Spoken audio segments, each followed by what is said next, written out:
윤석열 대통령 탄핵 심판 선고 이게 언제 나올지 이게 지금 최대 관심인데 오늘이 5일이지 않습니까?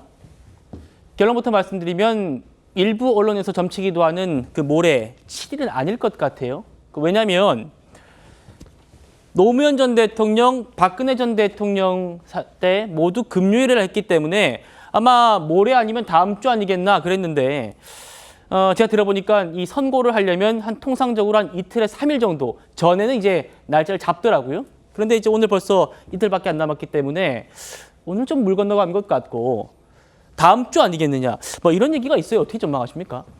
예, 지난 과거 선례에 비춰봐서 이번 주 선고는 어려울 것 같고요.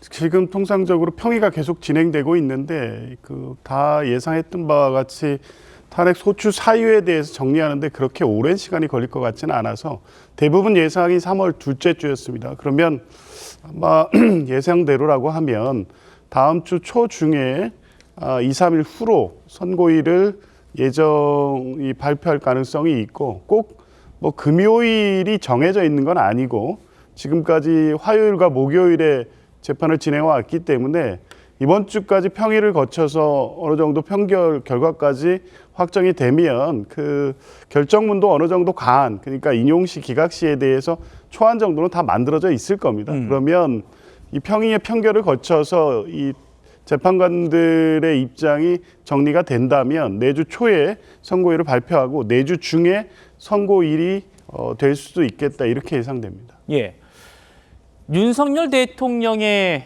선고 이제 조기현 위원장님께서는 7일 또 14일 유력하다 이렇게 말씀 주고 계십니다만 14일보다 더 늦어질 수 있다 이런 관측이 나오는 배경이 하나 있습니다. 바로 헌재가 대통령 탄핵 사건보단 먼저 결론 낼 걸로 전망됐던 이 한덕수 총리 선고 이거 아직도 끌고 있기 때문입니다. 들어보시죠. 한평생 국민을 섬긴 사람으로서 제게 남은 꿈은 단 한 가지, 하루빨리 불합리한 혐의를 벗고 국민께 약속드린 마지막 소임을 다하는 것입니다. 세계 질서가 재편될 때 정부가 적시에 대응하지 않으면 미래 세대가 오래도록 혹독한 대가를 치러야 합니다.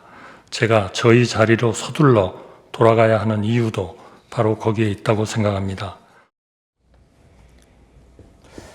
한덕수 탄핵 사건 이미 변론 종결됐습니다. 대통령 변론보다 일주일도 전에 종결됐는데 왜 아직도 선고가 안 나오는가? 알고 봤더니요. 헌법재판소가 검찰의 수사 기록을 받아달라는 국회 측 요구를 다시 받아들였다는 겁니다. 지금 그래서 변론이 끝나고 선고만 남았는데 검찰이 자료 줄 때까지 지금 기다리고 있다는 겁니다. 그런데요, 이 얘기요. 문영배 대행이 이렇게 과거에 말했었습니다. 한번 들어보시겠습니다. 공수처라든가는 회신이 왔습니다만은 지금 주력으로 있는 곳은 사실은 검찰청에 있습니다. 근데 검찰청에서는 그걸 송부받고도 아직 제출하지 않고 있는 상황이고 검토를 해보겠다 이런 상황이어서 같은 건인데 대통령 탄핵 사건 건은 다 주면서 국무총리 탄핵 사건에는 주지 않는다. 그럴 이유는 저는 없다고 보거든요. 다시 한번 길을 열어주셨으면 좋겠습니다. 제가 정리하겠습니다. 그런 주장도 할 수 있고 저런 주장도 할 수 있는데 송부 촉탁 기록을 보낸 사람은 혐의가 뚜렷하기 때문에 보냈고 보내주지 않은 사람은 혐의가 없거나 증거가 매우 미약하기 때문에 보내줄 단계가 아니다. 이렇게 생각할 수도 있겠다 싶고요. 기본적으로 탄핵소추는 입증 책임을 국회에 지우고 있고 국회에게는 탄핵소추 의결 전에 법사위 해부에서 조사할 수 있는 권한을 주었습니다.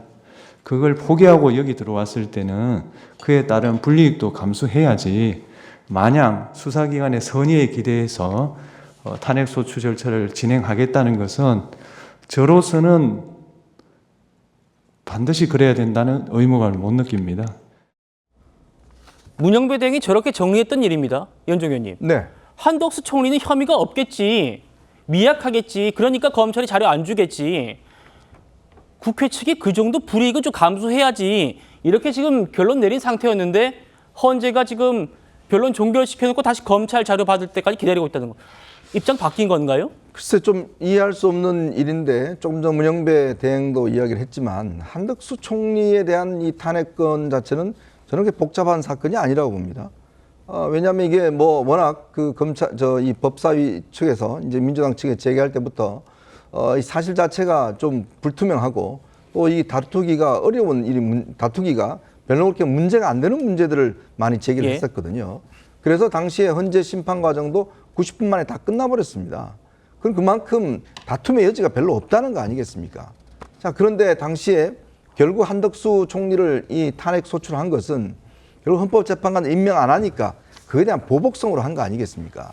그래서 지금 이야기를 하는 게 당시에 이 한덕수 총리 측 변호인도 이야기를 했지만 지금 통상 문제가 지금 굉장히 중요한 문제입니다. 빨리 어떤 이 한덕수 총리를 다시 이제 복귀시켜서 일단 대행 체제로 가서 그래야지만이 지금 국익을 지킬 수 있겠다라고 그렇게 이야기했는데 이제 와서 검찰 기록을 다시 보겠다는 건 전 납득하기 어렵고 예. 또 하나는 아마 뭐 논쟁이 붙는다면 이 한덕수 대행에 대한 이제 이 탄핵 요건이 200석이냐 151석이냐 그게 이 있죠. 문제가 좀 논란이 될 수는 있겠지만 그러나 한덕수 대행의 이 탄핵 본건에 대해서는 제가 볼 때는 이론의 여지가 없다고 보는 것인데 이것 때문에 지금 이번 주도 넘어가는 거 아니겠습니까? 글쎄 헌재가 너무 늦다는 그런 지적들을 많이 받아왔는데 예. 저렇게 이야기를 해놓고 또 이 나중에 평의에서는 다시 자료를 받는다? 글쎄요. 이거 참 계속 늦어지면 우리 국익만 훼손되는 거 아니겠습니까? 예.